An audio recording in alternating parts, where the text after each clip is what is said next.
ईरोदन्मत्प्रदेशेषु च मनमिलतत्सैकतैर्मौक्तिकानाम् मालाक्लुप्तासनस्थस्फटिकमणिनिभैर्मौक्तिकैर्मण्डिताङ्गः शुभ्रैरभ्रैरदभ्रैरुपरि विरचितैर्मुक्तपीयूषवर्षैः आनन्दीनः पुनीयादरिनलिनगदा शङ्खपाणिर्मुकुन्दः भूः पादौ यस्य नाभिर्वियतसुरनिलश्चन्द्रसूर्यौ च नेत्रे कर्णावासाचिरौद्योर्मुखमपि दहनो यस्य वास्तेयमप्रिः अन्तस्तं निश्चलिश्वं सुरनरकगो गोपिगन्धर्वदैत्यैः चित्रं रम्रं निदेतं त्रिभुवनवपुषं विष्णुमीशं नमामि।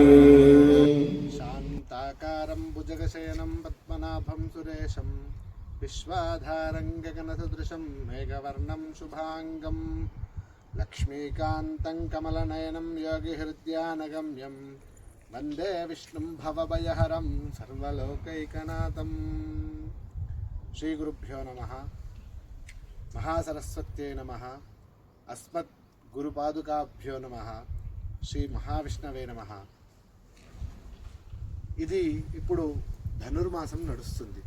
ఈ ధనుర్మాసం అంటే ఏమిటి, ధనుర్మాసం ఎప్పుడు మొదలవుతుంది, ఎప్పుడు పూర్తవుతుంది, దాని యొక్క విశేషత ఏంటి అనేది ఇప్పుడు మనం తెలుసుకుందాం. ఇప్పుడు నేను ఇక్కడ అతి ప్రాచీన కాలమైనటువంటి గోదా రంగనాథ స్వామి ఆలయంలో ఉన్నాను. ఇప్పుడే దర్శనం చేసుకున్నాను. ఎంత అద్భుతంగా ఉంది అంటే ఆ విగ్రహ స్వరూపం చాలా అద్భుతంగా ఉంది, అమోఘంగా ఉంది. ఇలా వచ్చినప్పుడు ఇది చూసి చాలా సంతోషం అనిపించి ఇది చేయాలనిపించి మొదలు పెడుతున్నాను. ధనుర్మాసం అంటే ఏమిటి? ధనుర్మాసం అంటే సూర్యుడు ధనస్సు రాశిలోకి ప్రవేశించడాన్ని ధనుర్మాసం అంటారు. ఇది ఎన్ని రోజులు ఉంటుంది అంటే ఇది ఒక నెల రోజులు ఉంటుంది. ఎప్పుడు మొదలవుతుంది, ఎప్పుడు పూర్తవుతుంది అంటే సూర్యుడు ధనుస్సు రాశిలోకి ప్రవేశించి సూర్యుడు మళ్ళీ మకర రాశిలో ప్రవేశించేంత వరకు ధనుర్మాసం ఉంటుంది. అంటే మకర సంక్రమణం వరకు ధనుర్మాసం ఉంటుంది. మకర సంక్రమణం రోజుతో పూర్తవుతుంది. కాబట్టి ఈ గ్రామీణ ప్రాంతంలో దీన్ని పండగ నెల అని కూడా అంటారు. ఈ ధనుర్మాసం యొక్క విశేషత ఏమిటి అంటే భక్తవత్సలుడైనటువంటి ఆ మహావిష్ణువుకి ఎంతో ప్రీతికరమైన నెల కూడా అని అంటారు. ఈ ధనుర్మాసంలో రోజు ఉదయమే ఆవు పేడతో అలికి ముగ్గులు వేసి ఆవు పేడతో గొబ్బెమ్మలు పెట్టి దానికి పూజ చేస్తే ఎంతో విశేషమైనటువంటి ఫలితాలు వస్తాయి. అలాగే ఈ యొక్క ధనుర్మాసంలో ఉదయము సాయంత్రము రోజు ఆ యొక్క విష్ణుమూర్తికి రోజు విష్ణు సహస్రనామ పారాయణం కానీ లేకుంటే విష్ణు అష్టోత్తర పారాయణం కానీ చేసుకుంటే చాలా విశేషమైనటువంటిది.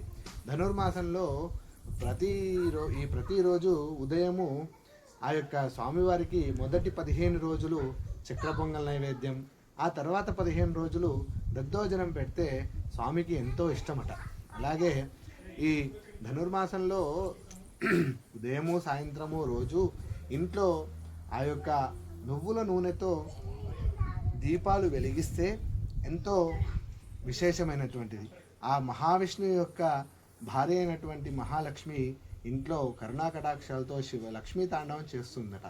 అలాగే ఈ యొక్క ధనుర్మాసం యొక్క విశేషత ఇంకా ఏంటయ్యా అంటే ధనుర్మాసంలో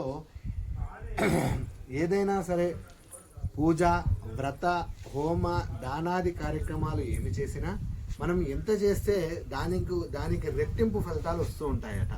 అలాగే ఆ యొక్క కార్యక్రమాలు, అనుష్ఠాన కార్యక్రమాలు ఏమైనా సరే ఈ ధనుర్మాసంలో చేసుకోవడం చాలా విశేషము. ధనుర్మాసంలో మహావిష్ణువు ఆలయంలో రోజు ఉదయాత్పూర్వమే అనగా బ్రాహ్మీ ముహూర్తంలో పూజాది క్రతువులన్నీ పూర్తి చేసుకొని నైవేద్యం చూపిస్తారు. అలాగే ఈ మహావిష్ణువు ఆలయంలో ప్రతిరోజు ఉదయము ఈ ధనుర్మాసంలో సుప్రభాతానికి బదులు ఆ యొక్క తిరుప్పావై పఠనం చేస్తారు. అలాగే తిరుప్పావై పఠనం చేసి పూజాది క్రతువులు చేసుకొని ఈ యొక్క ధనుర్మాసంలో గోదాదేవి కళ్యాణం ఎంతో విశేషమైనది. కాబట్టి ఈ మాసంలో గోదాదేవి కళ్యాణం చేస్తారు. ఎవరైతే ఇలాగే చేస్తారో ఇలా ఈ నెల మొత్తం చేయాలి. శక్తి లేని వారు నెల రోజులు నేను చేయలేదు అనుకున్న వాళ్ళు కనీసం 15 రోజులు, అది కూడా కుదరలేని వారు 8 రోజులు, అది కూడా కుదరలేని వారు కనీసం ఒక్క రోజైనా ఆ యొక్క ఉదయాత్పూర్వమే లేచి విష్ణు సహస్రనామ పారాయణము, విష్ణు అష్టోత్తర పారాయణము చేసుకొని ఈ యొక్క పూజాది క్రతువులు ఏవైతే ఉన్నాయో మనకి ఎంతవరకు తెలిస్తే అంతవరకు విష్ణు సహస్రనామం పారాయణం చేసుకున్నా చాలా విశేషమే. మనకు మన నిత్య క్రతువులో మనం ఏదైతే చేసుకుంటామో, ఏవైతే పూజా ఫలితాలు పూజాది కార్యక్రమాలు చేసుకుంటామో అవి ఈ నెల చేసుకుంటే రోజు చేసుకున్న దానికంటే రెట్టింపు ఫలితం వస్తుందని పూర్వం నుండే వస్తున్న ఆచారము. శ్రీ మహావిష్ణవే నమః. ఓం నమో నారాయణాయ.